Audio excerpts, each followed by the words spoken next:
Everyone, this is Tom Painter. Thank you so much for being with us today. Thank you so much for being part of our world and part of the foundation and for making such a huge difference in so many people's lives. We're so thrilled to have each of you here. And today we want to talk a little bit about leaving a legacy. How do you leave a legacy and how the foundation literally would not exist without my parents? And so that's what want to talk to you a little bit about today. Today's kind of yesterday was kind of um, it was 5 years ago. I'll just put it this way. It was 5 years ago yesterday that my mom passed away. My mom passed away just 5 years ago, and my dad passed away a couple of years before that. And so I was just reflecting as I was sending pictures back and forth in a text with my family, and we were talking about my mom and just trying to remember her on this day. And I was putting two and two together, going, you know what? I'm thinking about the legacy that my parents left for us and how this is the same for you. You're leaving a legacy. You're leaving a legacy to your children and to those people you have around you. There's a movie called It's a Wonderful Life that many people have seen during Christmas. And it's the story about George Bailey, who had the chance of seeing what his life would look like if he wasn't there, and all the people that he affected for the good, and all the problems that would have been created if he wouldn't have been there. And the story about George Bailey goes that his uncle makes a mistake and loses a big deposit that's supposed to go to the bank, and he's boasting to the big nemesis, Mr. Potter. And somehow the money he was going to the bank with was in an envelope, and an envelope got into a newspaper, and he handed the newspaper to Mr. Potter. So Mr. Potter got the $8,000, which was all the bank deposits, which they really needed. And George was the one that was in charge of the credit union, the building association, and so he was the one that they were all looking at, the bank examiner, everyone else. And he asked, what would life be like? He was going to kill himself for the life insurance policy. And he's going to jump off the bridge. And of course, the angel came down, Clarence came down, a new angel, a rookie angel that wasn't very good. And he got a chance to show George Bailey what his life would have been like if he would have never been born, if he wasn't there. And what would have happened to his family? What would have happened to the city, the town, and all the people in it? So you don't really know what kind of let me put it this way. All of us are leaving a legacy. Every one of us are leaving a legacy. Good, bad, every one of us are affecting someone else. And yesterday, it was 5 years ago that my mother passed away. And I was just thinking about how her legacy is in the foundation today. My mom and dad's legacy. My mom and dad taught us kids how to be compassionate capitalists. There's a second movie I want to talk about later on that's called The Boys in the Boat. It's the story of the 1936 Olympic rowing team. And as many of you know, 1936 was when the Depression was going on. And 1936 was the year for Hitler and Germany to really shine before the world, to show their power before they really went off the rails and started World War II. But they were really showing their power and their superiority over everybody else, Aryan nation. And it's interesting because my mom and dad grew up during that time frame. My mom and dad were both born in 1930. Hitler had, in 1928, only won about 3% of the vote in the national voting. So he was nobody in 1928. By 1932, 34, he had come to power because of the Depression. And the Depression was caused by outside forces, and it affected millions and affected hundreds of millions. In fact, it pretty much affected the vast majority of everybody on the earth. Some people it affected really terribly. It caused things, and allowed people to put things in motion that they could do evil with. And that's what Hitler did. And he had his reasons for thinking the way he was thinking, I'm sure. But leaving a legacy. So 1930, my parents were born. And they grew up during the Depression, 1936. Hitler has the Berlin Games. And he's done everything he can to show the superior of the German people. And they were superior to all other races. They were superior to all other religions. They looked down upon the Jewish people. And as you know the story, 6 million Jews passed away that we know of. But, during those wars, World War I, World War II, probably over 100 million people died because of that. So you think about a legacy. Then I was thinking about my mom yesterday and the legacy that my mom and dad left for us and how those things are affected into the foundation today and how they're affecting you. They say when you die, your whole world passes before your eyes. Well, you know what really happens? You pull out your iPhone and look at all your photos. And if your photos are good, then you lived a good life. If you helped other people, you lived a good life. So now you know why in the foundation I ask you to send photos. I want to know that you're doing the good things that you're doing with the money that's in the foundation, that we're making a positive impact. But my mom and dad taught us about compassionate capitalism, and they were a team, and they started with nothing. You talk about having, two nickels to rub together. I don't even think they had two nickels to rub together. And my mom and dad went through school together. My dad dropped out of school. My dad never graduated from school. My mom didn't graduate from school until many years later. She went back to night school, probably 25, 30 years later, and she finally got her high school degree. So my dad didn't get his, but my mom did many years later, probably because of wanting to just show us kids and grandkids what the deal was. Well, they got married, they got started, and my dad learned about things. One thing that's very interesting is that we're not being taught success and money principles at school. They're just not being taught. They're not being taught at your bank. I had this long conversation the other day with a good friend of mine who runs a bank, a credit union. And, I'm just talking to him about all the ways that the credit union is making money now. In reality, life's a game and games are fun. Finance is a game and games are fun. Well, guess what? The game of money, you got to know the rules. And the rules are that the bank that's there is not your friend. The bank is there to make money for its shareholders. The bank is trying to make money off of you. They're not doing you a favor. They're taking your money and they're loaning it out to someone else. And if you're late or you bounce a check, they're going to whack you.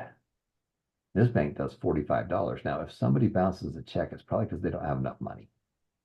And so it's even worse and worse and worse. The bank isn't helping. The credit union is supposed to be helping them because it's supposed to be helping their members. But they're in business to make money. They've got overhead. They've got people. They've got cost of goods. I mean, they got all these things that they've got to do. So their game is they need to make money. Your game is that you got to make money. Now, it's not personal. It's just a game, and games are fun. So my dad learned the rules of the game. Most of you don't know what the rules of the game are. And you have to learn the rules of the game so you can play the game of money, so that you can play the game of life, so you can play the game of success. Games are fun. We turn this into a game and we have some fun. And your money that's in your account, your small business that's in your account is just a game. And games are fun. We're not curing cancer here. We're not changing the world. We're just playing a game. And money now becomes numbers. And numbers are fun. Let's go have some fun and let's win the game. The other day I was playing with my granddaughters this game called Cover Your Assets. And they're only 10 years old, but they've been playing this game for a while. Now, Cover Your Assets, a game about money. It's about trading cards and the cards that you get, you want to trade them and you want to steal other people's assets and you want to save your own assets and stuff like that. They cleaned my clock. They scored like 500 points and I never got over 80. Why? They played the game before. Now here's this guy. I mean, I've been doing business for my whole life, but I didn't know the rules to that game. And they cleaned my clock. They scored 500 each of them, and I scored like 80 because they knew the rules of the game and they played the game. And the games are fun. So leaving a legacy. So like, as you look at the foundation right now and you look at the things we teach and how we teach them, they're all because of what happened to my mom and dad, who then taught those things to me. I'm one of 10 children. My mom and dad got married when they were quite young, and they started a family. My mom and dad only had one sibling each, and they wanted a big family. And they started having kids. About every 18 months, another kid came along. They just loved kids and they just wanted to have a big family. And I'm one of 10 kids. You know what they say, Mormons are Catholics. Well, I'm one of those too. And I'm number 7. So I'm on the other side of the teeter-totter. And I had to learn how to live with a family, live with my brothers and sisters, and work together as a team to get ahead.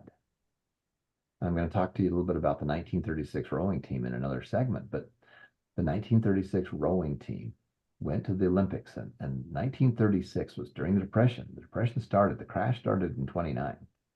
7 years later, people all over the world were in real desperate states. Their living conditions were terrible. And tells the story of this one guy who, when he was 14, his dad kind of showed him the door because there was really no place for him there, and he was out on his own. And he literally was living in a car, in this old abandoned car, but he had enough moxie to figure out how to survive and how to get into college. And and that's the wonderful story. So I'm going to tell that story a little bit later, but the Depression created all kinds of problems for people. And many of the millionaires that had lost their money jumped out of a window and killed themselves because they thought the money was theirs. Guess what? The money's not yours. You're just the steward of it. If it was yours, when you die, they'd put it in your pockets, put you in the casket, and send you on your way to your next destination. But I've never seen a U-Haul loaded with cash headed to the cemetery. When you die, you only take your iPhone pictures with you.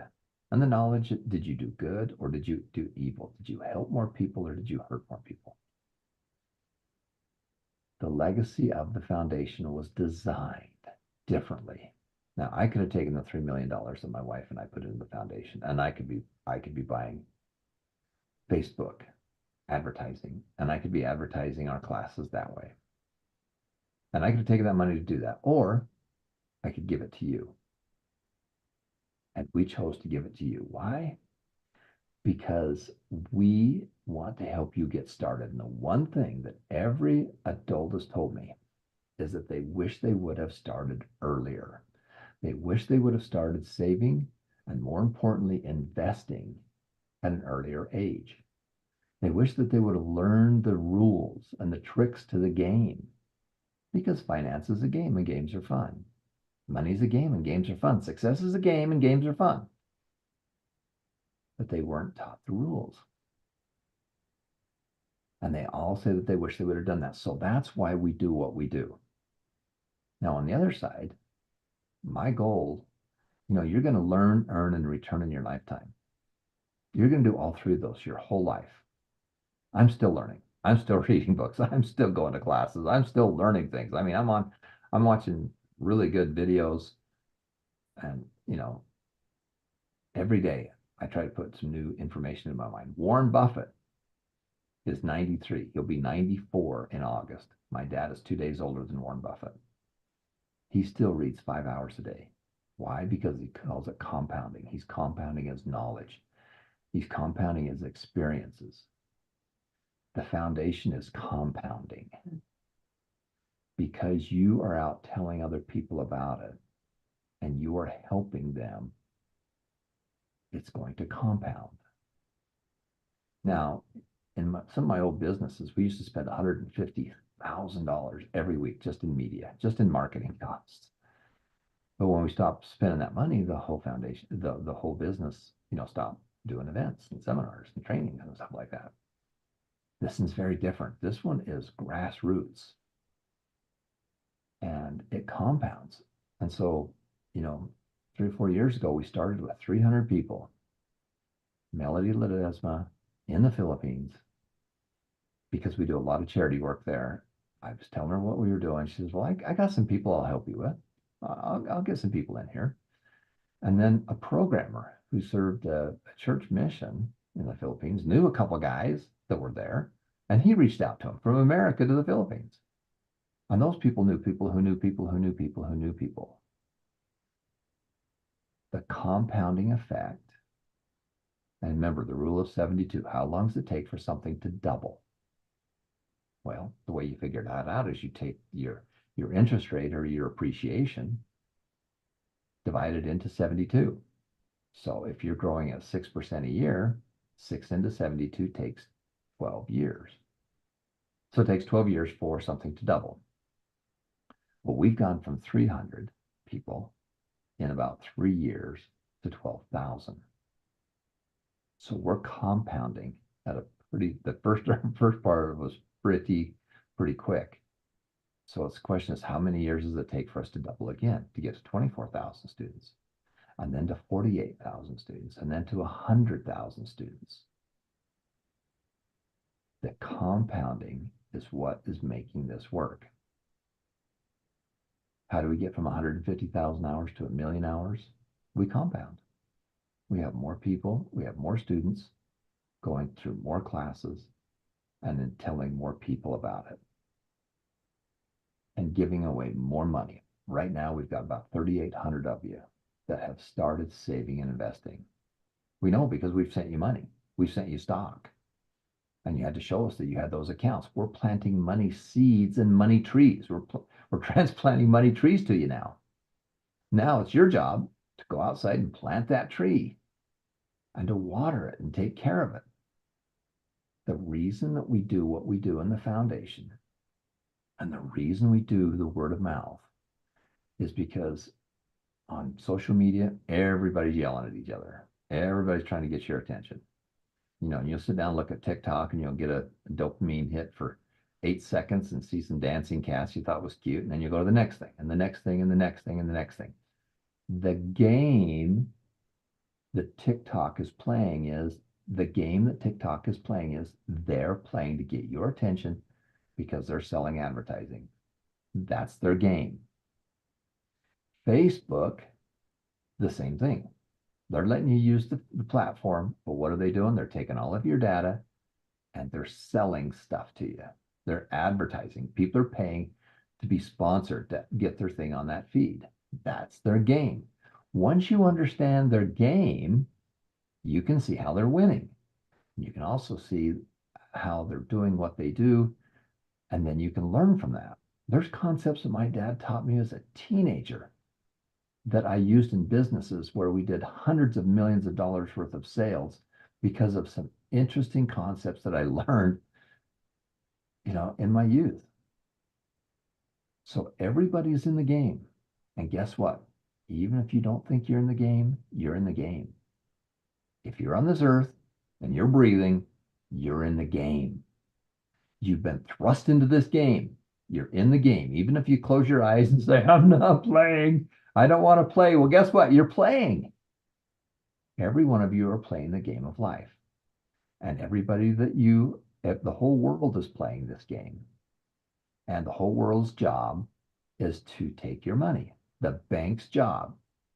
And I got after my friend. I says, guys, if somebody bounces a check and you charge them $45, they bounce the check because they don't have any money. And he goes, but people won't listen. They're not disciplined. Well, that's part of it, but they also don't have a plan.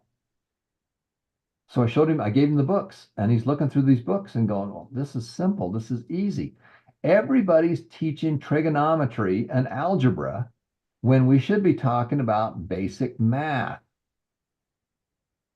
You go to school, I teach colleges and universities, and I ask them, what is the S&P 500? I even tell them the number. What's the S&P 500?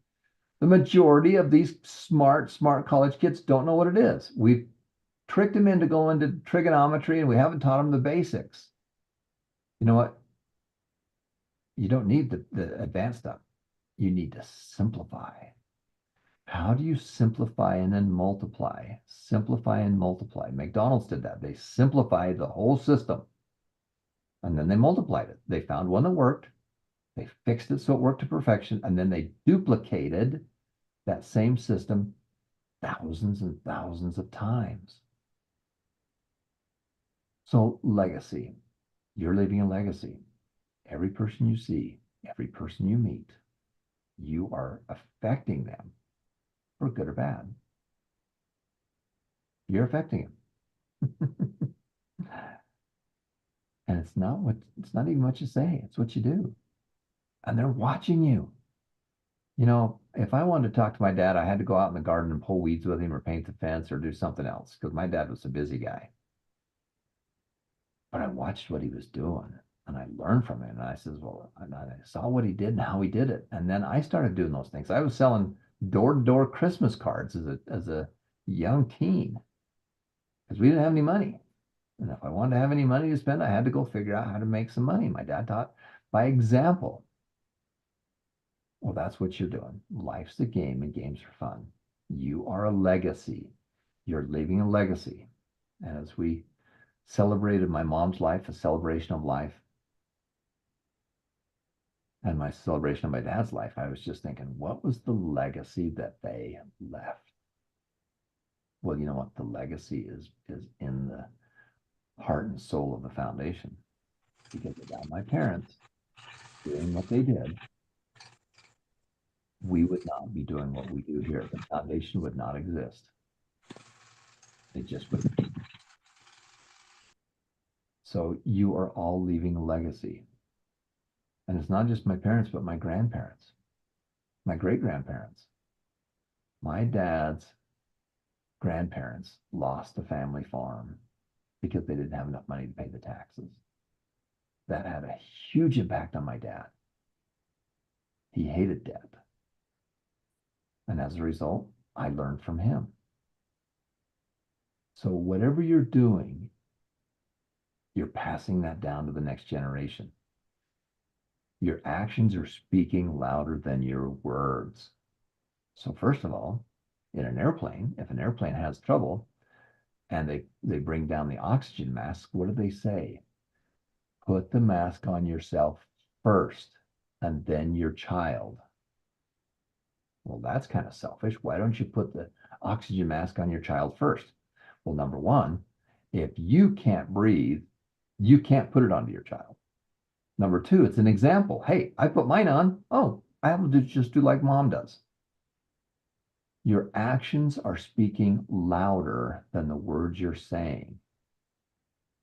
So you're playing a game, guys. We're all in the game. It's called the game of life. We've been put on this earth for a purpose. We've been put on this earth to play a game. We don't have a lot of time. You're running out of daylight. I'm running out of daylight. Almost 5 years ago, I had to decide, was I going to go build another big chunk of a big empire, another big business? Or was I going to go 180 degrees the opposite way and build this foundation? And I had to make a choice. And I said, what would my parents do? And who else is willing to do this? Very few people have the ability to do what I do. Very few people have the experience or the money or anything else. And so I walked away from these big businesses that I could have done, or we could have made a lot of money. And I went the opposite direction. The foundation has probably been one of the most fulfilling things I've ever done. Because I see your pictures and I see you doing good. Mission number 3, help those in need. You guys are helping those in need. How are you doing that? Well, you're helping them physically. There's sometimes people just need some help. Number 2 is you're teaching them the game. You're teaching them the rules. When I was talking to this banker friend of mine, he says, well, you know what? The first thing you got to do is you got to teach them how to budget. I go, wrong. That's the last thing we want to do. The first thing we want to do is build a bucket list. Bucket list first, then the 5 steps. You've been put on this earth for a purpose, for a reason. You got to figure out what your purpose is. What's your purpose? And your purpose may not be big and it may not be grand and all this stuff. It doesn't have to be. Your purpose has all kinds of things. You're going to do some brainstorming. You're going to build the web. You're going to do the mind mapping. You're going to dream. Every day you're going to dream. What's on my bucket list? What's my long-term bucket list? And then what's on my list? And then how do I prioritize those things? In the morning, I wake up and I feel like my grandkids are down on the pool table and they all have a pool ball and they're throwing them all over the table and they're going everywhere. They're crashing everywhere. So I go upstairs, I get on the bike by myself, and I think. I start walking. I'll walk half hour or I'll start thinking. I'll write this stuff down, and you know what? And I'll organize the pool balls on the table. I'll organize the things I want to do. And then I'll number them 1 through 5. The ones are things that I really want to get done. Everything starts at about a 3, and then I prioritize it either to a 2 or a 4, and then from a 2 to a 1. And I'm constantly looking at my 2s. Now, what's the next most important thing I can do? And I push that up to a 1, and I go get those 1s and get them done. If it's a 4 or 5, I delegate it. Who else can do this? Who else can do this? Who else can do this? I'm working on the business, not in the business. When we say you need to start a small business, it's not so you can get another job. It's so that you can create an entity that makes money without you working there 9 to 5. Michael Gerber. So that's why we talk about Michael Gerber so much, because that's what he taught me. And that's what I did is I created those things. When I was a kid, my dad was painting the house next door, and we were up there scraping the old paint off, and it was hot, and I wasn't having any fun at all. And I said, Dad, can I get paid for doing this work? And he goes, no, son, get back to work. I'm one of 10 kids. He probably had plenty of things to do. So, Dad, are you sure I can't get paid? You know, a little while I asked him, he goes, you know, son, we bought this house so that would produce extra income and have extra money to put you kids through college. Now, as a young teen, I didn't really care about college. And you can see that wasn't what I was looking for. And I says, you know what, son, some people make so much money off of their small businesses, their real estate, and their investments that they don't have a job. All they do is manage those things. That was a seed that my dad planted in me as an early teen. You know what? And that seed grew. We watered it. It grew, it grew, it grew, it grew, and it grew. So all my stuff right now is I've got other partners doing all our investments for us now. Because 4 years ago, I had to decide, was I going to go do that myself, or was I going to go do something totally logical? Was to work with a family and work with a group of people that want to make a difference in other people's lives. And that's why we started the foundation. Your job is to get to there too. Now you're going to learn, earn, and return your whole life. You're going to do all of those. When I was an early teen, a lady in our neighborhood gave each of us kids $2 to start saving, investing for the future to serve a Christian mission. And she gave us 22 cents. The 22 cents was for us to give away. Now, this lady, you know, in the Bible, it talks about the widow's mite. Now, she was not destitute, but her husband had passed away at a very early age. They had a house that they were building that was just 2 doors away from me that they never finished. They got started, he passed away, and they never finished this beautiful house. And it sat there for decades. She was a school elementary librarian, and she had bad health, but she thought of others. And as far as I know, she only gave 5 of us kids in the neighborhood that were in the immediate neighborhood this bank and this $2. Well, she planted a seed. Now, that seed was similar to the other seeds that my parents had talked about, that I'd watched them do, but it was an outside source. It was another person that agreed with what my parents were doing. Oh, they both agree. These people are all doing it. These people are all doing it. These people all are doing it. Well, it must be right. She planted a seed, very similar seed. Parents watered it, other people watered it. And we took that 22 cents and we've times it by a million.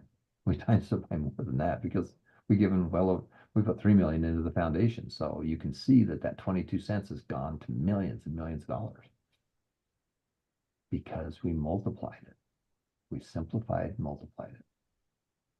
So leaving a legacy, your job is to leave a legacy. Your job is to leave a legacy. Guess what? You're leaving a legacy right now. People you see at church, the people you see at the grocery store, the people you see next door, your children, everybody you see, you're either doing good or bad to help them along the game of life. And if you can teach them the game, they can have a better life. You know what? My banker says you can't fix all these people. They're just not fixable. Some of these people have no discipline. They don't want to change their life. They don't want to do any of that stuff. And they go, yep, might be true. But wherever they are, we're going to move them up one notch. Okay. I'm going to help them. My goal is to help improve their life a little bit. My goal is to give them a plan. My goal is to give them encouragement. My goal is to help them move up a notch. And then another notch. And then another notch. And then another notch. You're not going to go from where you are to someplace really incredible overnight. Overnight successes don't work because you can't build a foundation. Foundations take a while to grow. Money trees take a while to grow. The first thing is when you plant a money tree, guess what? You never see the tree. The only thing you see, and you can't even see that, are the roots. Because its first job is to build a foundation, and a strong foundation. Once that tree's developed its root systems, then it really starts to grow. Well, the same is true for you and your finances and your learning and your education and the classes you're going to. You got to build that root system. And then your tree's going to start to grow, and you got to water it, and you got to take care of it. You got to plant more trees. Some trees will live, some trees will die. You just keep planting trees and growing trees. That's the key to what we're doing. That's your key to leaving a legacy.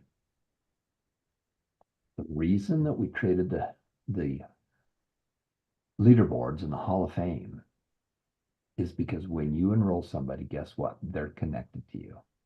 This took a lot of money, a lot of time to build this, but they're connected to you. Why? So mission number 1 is to provide financial rewards to students for attending class and sharing with others. These rewards are to be put into your investment account.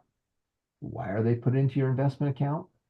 Because that's the one thing that will change your world, because you start to think differently. It's the one thing that every adult's ever told me they wish they would have done, was to start investing, because it just changes your world. Now, when you get a little money in your investment account, you're not going to go trade it. The rules are you pick and choose, you lose. You're going to put it in the 500 biggest companies in America or Berkshire Hathaway and let it grow. It's going to take a while. Now, you can do a little bit of pick and choosing if you want, but my advice to you is don't, because you pick and choose, you lose. So you're going to do that. And then you're going to continue to play the game. Now, every person that you enroll is connected to you. Your job, which is mission number 2, is we provide a platform and rewards for individuals, families, schools, churches, charities, groups, and teams. Because when you enroll somebody, your job just got started. Your job is to be their cheerleader. Your job is to support them. Your job is to encourage them. Your job is to give them credit when they get things done. That's why you can see all the people you've enrolled and how many hours they've got. You can also see how many people finish the Earn While You Learn courses and the Share the Wealth and Win. So we've been working feverishly on a brand new video called Share the Wealth and Win. And it's a brand new video. And the goal is that when you enroll someone, guess what? they're going to make $5. We're going to put $5 in their vault for watching an 11-minute video. Why? Because it tells our story. It tells the story of the foundation and what we do and where we're going. Then the new books that I've created are all courses. So you're going to earn money by going through Earn Why You Learn courses. And there's 4 of them now. And you can earn $15 going through Earn Why You Learn courses. There's the first one, which is 5 minutes. 5 steps in 5 minutes. You earn a buck. The second one is 5 simple steps. And that's about an hour. And then there's 5 detailed steps. We're going to teach you the 5 steps. And guess what? We're going to add layers to it, and layers to it, and layers to it, and layers to it. The 5 steps are the same 5 steps that Warren Buffett uses. We're going to add more layers to it. So you get to go through the detailed class, then the advanced class, and you're going to earn stock for each of those things that you do. When you share the new video, which is the Share the Wealth and Win video, when you share that with others, they're going to make money, and they're going to have money put into their vault. As soon as they get at least $10 in their vault, we're going to push the stock to you. We're going to give you the stock. And guess what? When you finish that, most of you already finished it, most of you got credit for that, and you got some money in your vault. But when you help a person do that, we're going to put money into your vault too. So if you can get a friend to watch that first video, we're going to give you a Buffett buck. And we're going to give the person who enrolled you a Buffett buck. Mission number 1, provide financial rewards to students for attending classes and sharing the wealth. So sharing the wealth and putting these into the investment account. That's what we're doing. So it's so important that the first thing you do when you enroll someone is to get them to watch the Share the Wealth and Win video. They're going to earn $5 for watching an 11-minute video, and you're going to earn $1. The person who enrolled you is going to earn $1. These are all brand new systems we've created. We're going to show those to you today. This is how we change the game. This is how we change your stars. This is how we help you have a better life. Our purpose as a foundation is to help you and your family and friends have a better life by providing free Success Money classes for anyone, anywhere. Mission number 3, for every hour you go to class, the foundation is going to donate a pair of eyeglasses. We're going to feed someone, or we're going to provide gallons of clean water. Because there are people who physically need some physical help. But what's more important, money or knowledge? If you only give one thing to somebody you love, money, knowledge, or a good experience with money, what would you give them? Well, you'd give them a good experience with money. And then you'd give them more knowledge. And you give them more knowledge and more knowledge. Guess what? The money will come naturally. But what does the world say? Just give me the money. I'm in trouble. Just give me the money. Well, you give them out a fish, you feed them for a day. But if you teach them how to fish, you can feed them for a lifetime. But if you can teach them how to teach them how to teach, you can change a whole generation of family and friends. Your job, if you choose to accept it, is to help change a generation. Y'all been put on this earth for a reason. You're all part of the game. You don't have very much time. You're going to check out one of these days. No one gets out of this life alive. And you don't know when that is. You know, I studied a lot of Steve Jobs. I love what Steve Jobs talks about on this kind of stuff. You don't know how much time you have. So you need to make the time you have worth it. Have the courage. Because guess what? When you share with someone else, this is not about you. When you share your link, or you share the 5 steps, or you do any of those things, it's not about you. You are just the facilitator. You're just the conduit. You're speaking for someone else. You're just the delivery guy. It's not about you. It's about your message. And you're going to plant, so you're going to give some money seeds. And some of those seeds are going to take root and grow a tree. Some of them are going to die. Some are going to get eaten by the pigeons. But guess what? You just keep planting seeds. And if you can, give them a tree, a small tree, because that has a higher probability of living than just planting a seed. That's your job. That's our reality. That's where we're going. I just want to thank every one of you for being part of our world. I just want to thank you for being part of our world in the foundation. You are the ones that are making this happen. You're the ones making it happen. I might have been the crazy guy that got the thing built, but this is not my foundation. This is your foundation. The foundation is supported by best-selling authors, educators, and entrepreneurs. Guess what? You're all an entrepreneur. You're the ones supporting this, along with all kinds of other people. So thank you so much for being part of our world. Make a difference, make it happen, and remember that every life is precious. It's Tom Painter for the SuccessMoneyFoundation.org. Leave a legacy like my parents did. Stay tuned. We're going to be right back. We're going to celebrate our student successes, and we're going to give away some more money and some more stuff.